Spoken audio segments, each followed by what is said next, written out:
गांव में सोमू नाम का एक गरीब किसान अपनी पत्नी उर्मिला के साथ रहता था। सोमू और उर्मिला बहुत ही मेहनती और ईमानदार थे। पिछले 2 दिनों से लगातार बारिश हो रही थी। मुझे तो लगता है आज भी यह बारिश बंद नहीं होने वाली है। हाँ, ऐसा ही लग रहा है। बादलों को तो देखो कितने काले हैं। अगर ये बारिश बंद नहीं हुई तो हमारा ये मिट्टी का घर जल्दी ही गिर जाएगा। हमने कितनी मुश्किलों से सर छिपाने के लिए घर बनाया था। तुम सही कह रही हो, लेकिन ऊपर वाले की जैसी मर्जी होगी वैसा ही होगा। हम उसकी मर्जी के आगे कुछ भी नहीं कर सकते। सोमू और उर्मिला रात भर एक छतरी लेकर अपने घर के बाहर बैठे रहते हैं, लेकिन बारिश तो मानो उनका घर ही गिराने आई थी। सुबह होते होते उन दोनों का मिट्टी का घर गिर जाता है। अब क्या करेंगे हम? कुछ भी समझ में नहीं आ रहा है। मेरा तो दिमाग ही काम नहीं कर रहा। इस तरह हिम्मत हारने से कुछ नहीं होगा, कुछ तो करना ही पड़ेगा। चलो हम दोनों अपने गांव के जादुई कुएं के पास चलते हैं। वो सबकी मदद करता है, हमारी भी जरूर करेगा। तुम सही कह रही हो। उस जादुई कुएं ने गांव में कितने ही लोगों की मदद की है। वह हमारी भी मदद जरूर करेगा। सोमपुर गांव में एक जादुई कुआं था। उस कुएं का पानी बहुत ही साफ और मीठा था। उस कुएं में बहुत सारे हीरे थे। जब भी कोई गांव वाला उस कुएं से अपनी परेशानी बताता तो वो कुआं एक हीरा निकालकर उस गांव वाले को दे देता और उनकी मदद करता। सोमू और उर्मिला कुएं के पास जाते हैं।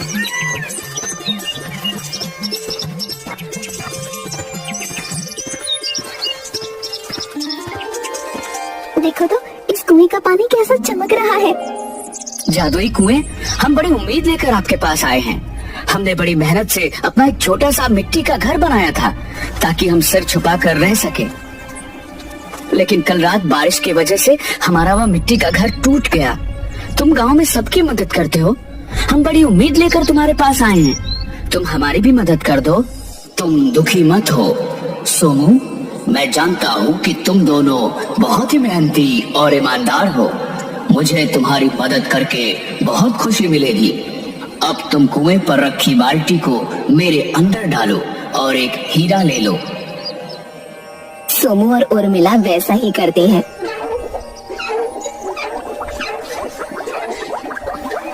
और एक हीरा ले लेते हैं। दोनों हीरे को देखकर बहुत खुश होते हैं। जादुई कुएं, तुम्हारा बहुत बहुत शुक्रिया। तुमने इस मुश्किल समय में हमारी मदद की। हम तुम्हारा ये एहसान पूरी जिंदगी नहीं भूलेंगे।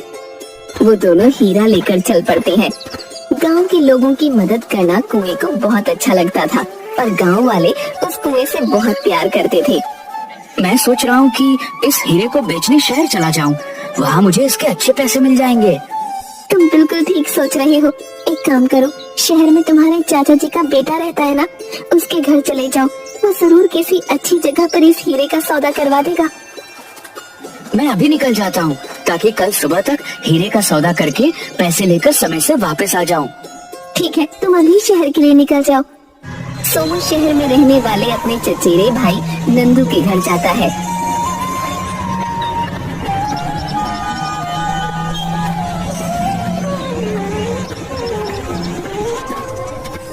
अरे सोमू भैया, आज तुम कैसे आ गए? मुझे तो लगता था कि तुम गांव में ही रहने वाले हो।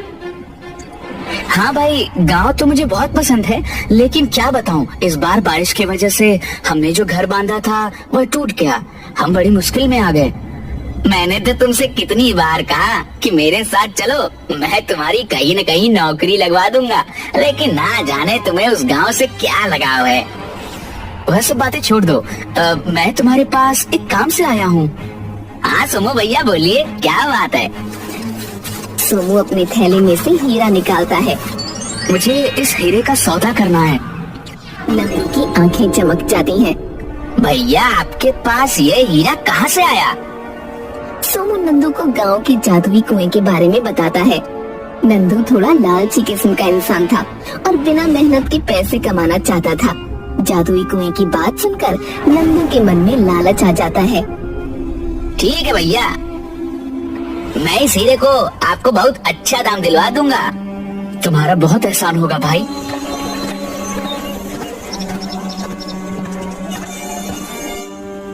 नंदू सोमू को हीरे के अच्छे दाम दिलवा देता है और सोमू गांव के लिए वापस निकल पड़ता है। सोमू को देखकर आ गए तुम, हो गया हीरे का सौदा। हाँ, नंदू की वजह से हीरे के बहुत अच्छे दाम मिले मुझे। अब जल्दी से अपना घर बनवा लेते हैं। घर नहीं, पक्का घर बनवा लेते हैं। हीरे बेचकर जो पैसे मिले थे सोमू उससे अपने लिए घर बनवाता है और बाकी के पैसों से वो अपने घर में ही एक छोटी सी दुकान खोल लेता है। सोमू खेतों में काम करता और उर्मिला दुकान संभालती। आज मैं खेतों से जल्दी वापस आ जाऊंगा और फिर हम जल्दी दुकान बंद करके जादुई कुएं को धन्यवाद बोलने चलेंगे। अगर जादुई कुएं ने समय पर हमारी मदद नहीं की होती तो न जाने हमारा क्या होता। वह जादुई कुआं गांव वालों के लिए वरदान है। वह हमेशा सबकी मदद करता है। तभी तो गांव के लोग भी कुएं को इतना प्यार करते हैं, उसका इतना ध्यान रखते हैं। घर के बाहर से किसी की आवाज आती है। सोमू भैया, सोमू भैया, कहाँ हैं आप? अरे नंदू, आओ आओ, कैसे हो भाई? बस भैया सब ठीक है, सोचा आपसे और भाभी से मिल लेता हूँ। बहुत अच्छा किया नंदू भैया, हमने तो आपको कितनी बार बुलाया। हाँ भाभी, क्या करूँ, समय नहीं मिलता, लेकिन इस बार सोमू भैया से मिलकर सोच ही लिया था कि गांव जाकर आऊंगा। नंदू, तुम्हारे साथ ये कौन है? भैया, ये मेरा बहुत अच्छा मित्र कुणाल है। ये शहर में ही मेरे साथ नौकरी करता है। फिर तो ये हमारे लिए तुम्हारे जैसा ही हुआ। जी भैया, आपने बिल्कुल सही कहा। अरे तुम लोग बैठकर बातें करो, मैं कुछ खाने को लाती हूँ। उर्मिला सबके लिए चाय नाश्ता लेकर आती है और वो तीनों बैठकर बातें कर रहे होते हैं। सोमू भैया, हीरे का सौदा करने के बाद आपकी स्थिति तो काफी सुधर गई लगती है। हाँ भाई, ये सब हमारे जादुई कुएं और तुम्हारी वजह से हुआ है। नहीं भैया, जादुई कुएं ने आपको हीरा नहीं दिया होता तो मैं क्या कर सकता था। हाँ भाई, वो जादुई कुआं तो हमारे गांव के लिए वरदान है। वह हमेशा सबकी मदद करता है। जादुई कुआं? आप लोग ये क्या बातें कर रहे हैं? मुझे कुछ समझ नहीं आ रहा। हाँ दोस्त, इस गांव में एक जादुई कुआं है जिसमें बहुत सारे हीरे हैं। अगर कोई गांव वाला अपनी परेशानी लेकर कुएं के पास जाता है तो वह कुआं उसकी मदद के लिए एक हीरा निकाल कर देता है। यह क्या बकवास कर रहे हो तुम? मैं नहीं मानता इन बातों को। मैं सही कह रहा हूँ दोस्त, यकीन नहीं हो तो सोमू भैया से पूछ लो। हाँ कुणाल, नंदू सही कह रहा है। वह कुआं हमारे गांव के लिए वरदान है। वह हमेशा हम गांव वालों की मदद करता आया है। ये सब अंधविश्वास मैं नहीं मानता। भैया, क्या आप हमें वह कुआं दिखा सकते हैं? क्योंकि मुझे नहीं लगता कि कुणाल बिना कुएं को देखे हमारी बात पर यकीन करेगा। भोला सोमू नंदू और कुणाल की बातों में आ जाता है और उन्हें लेकर वो जादुई कुएं के पास जाता है।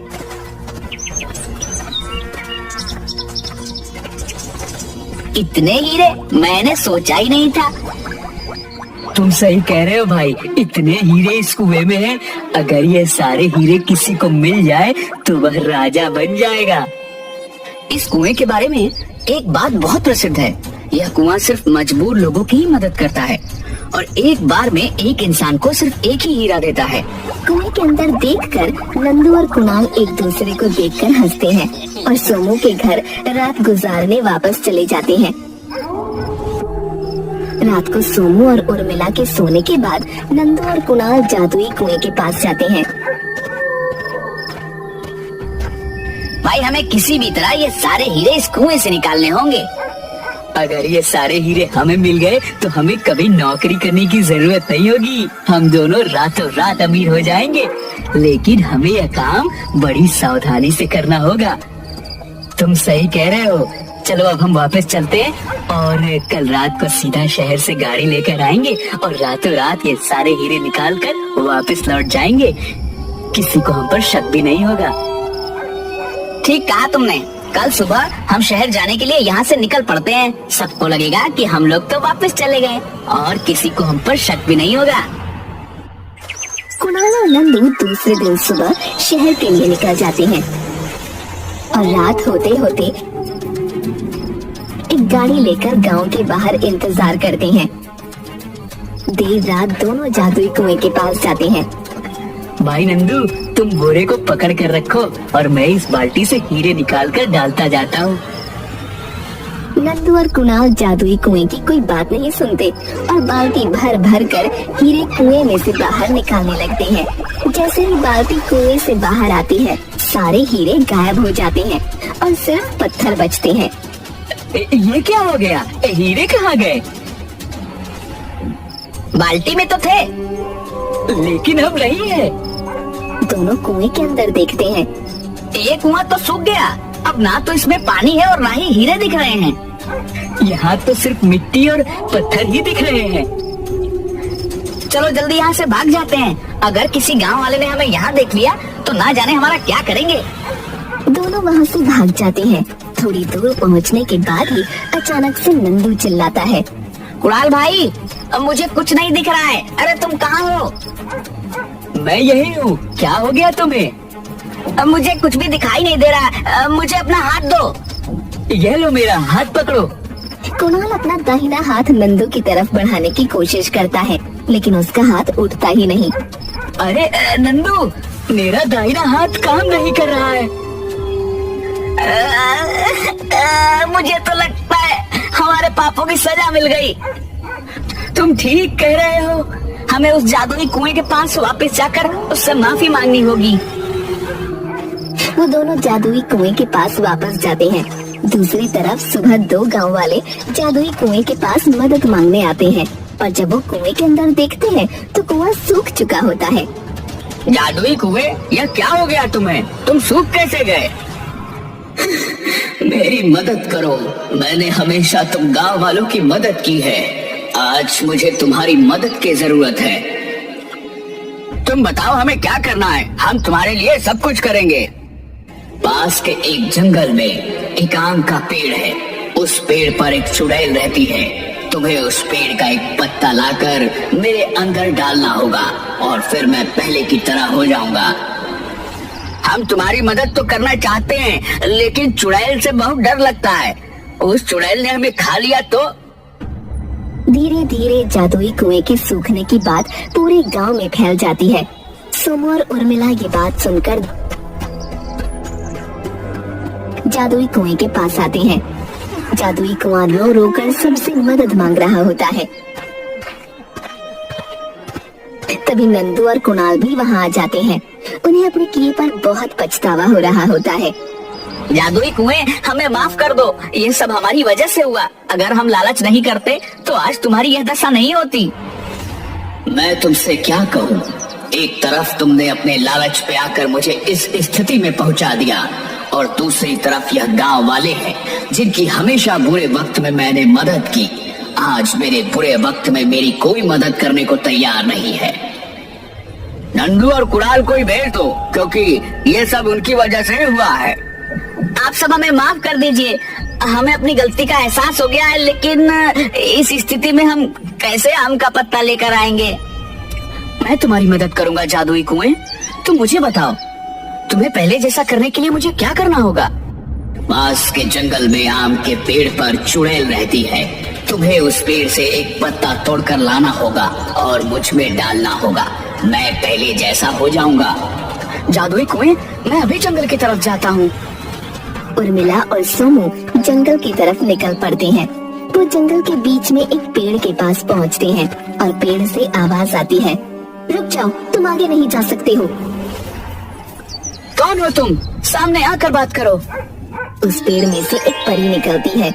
मुझे पता है तुम दोनों जादुई कुएं के लिए आम का पत्ता लेने जा रहे हो, लेकिन उसे तोड़ना मुश्किल है, क्योंकि उस पेड़ पर एक चुड़ैल रहती है जो पेड़ को छूने से पहले ही तुम्हें खा लेगी। परी रानी, जादुई कुएं ने हमें बताया था कि उस पेड़ पर चुड़ैल रहती है, लेकिन हम अपने जादुई कुएं को ऐसे नहीं छोड़ सकते। उसने हमेशा हम गांव वालों की मदद की है। अगर गांव वाले उस कुएं की मदद नहीं करना चाहते तो तुम दोनों अपनी जान क्यों गंवाना चाहते हो? मैं तुम्हें हीरो से भरा हुआ एक घड़ा देती हूँ, तुम उसे लेकर वापस चले जाओ। नहीं, हमें कुछ भी नहीं चाहिए। हमें जब जरूरत थी तो जादुई कुएं ने हमारी मदद की थी, और आज जादुई कुएं को हमारी मदद की जरूरत है। तुम दोनों बेवकूफ हो जो उस चुड़ैल का भोजन बनने जा रहे हो। परी रानी, हम सिर्फ जादुई कुएं की मदद करना चाहते हैं। क्योंकि हमें पता है कि बुरा वक्त कैसा होता है।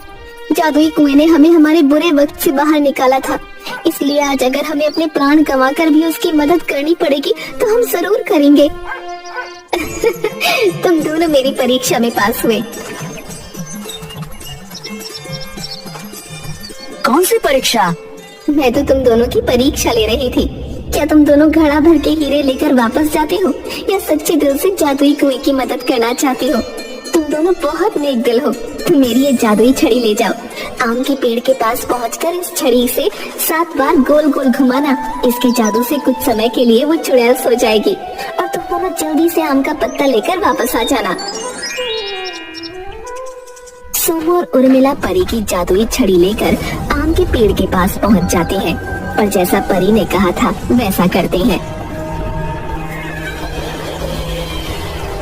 जल्दी से आम का एक पत्ता लेकर वो वहाँ से वापस परी के पास आ जाते हैं। परी रानी, आपका बहुत बहुत शुक्रिया, आपने हमारी मदद की। ये लीजिए आपकी जादुई छड़ी। शुक्रिया तो मुझे तुम दोनों का करना चाहिए। वो जादुई कुआं मेरी बहन सोन परी है, जिसे एक जादूगर ने बहुत सालों पहले उसकी शक्तियों के साथ उसे कुएं में कैद कर दिया था। और उस जादूगर के जादू को खत्म करने के लिए जब मैंने कोशिश की तो उसने मुझे इस पेड़ में कैद कर दिया। बहुत सालों की तपस्या के बाद मुझे और मेरी बहन को एक योगी ने आशीर्वाद दिया कि जब कोई सच्चा मनुष्य निस्वार्थ भाव से हमारी मदद करने आएगा तब हम दोनों इस कैद से आजाद हो जाएंगे। और आज तुम दोनों की वजह से मैं और मेरी बहन उस जादूगर की कैद से आजाद हो जाएंगे। परी जी, क्या आप सच कह रही हैं? हमारा जादुई कुआं एक परी है? हाँ, मैं बिल्कुल सच कह रही हूँ। वो तीनों जादुई कुएं के पास वापस आते हैं। जैसे ही सोमू आम का पत्ता उस कुएं में डालता है, कुएं के अंदर से सोन परी बाहर आती है। तुम्हारा बहुत बहुत शुक्रिया। तुम दोनों के निस्वार्थ भाव की वजह से आज मैं और मेरी बहन उस जादूगर के जादू से मुक्त हो गए हैं। अब हम अपने परीलोक वापस जा सकते हैं। शुक्रिया तो आपका है, जो आपने इतने सालों तक इस कुएं में कैद रहने के बाद भी अपना स्वभाव नहीं बदला और हमेशा दूसरों की मदद की। मदद तो मैंने इस गांव में सबकी की, लेकिन आज जब मुझे मदद की जरूरत थी तो सबने अपना मुंह फेर लिया। मैं तुम दोनों का एहसान कभी नहीं भूलूंगी। और मैं नंदू और कुणाल को भी माफ करती हूँ। उन्होंने जो किया उसकी सजा उन्हें मिल गई है। नंदू, कुणाल और गांव वाले अपने किए पर बहुत शर्मिंदा होते हैं और सोन परी से माफी मांगते हैं। सोन परी और उसकी बहन परी लोग वापस चले जाते हैं और जाते जाते वो दोनों सोमू और उर्मिला के घर में हीरों से भरा हुआ एक घड़ा रख देते हैं।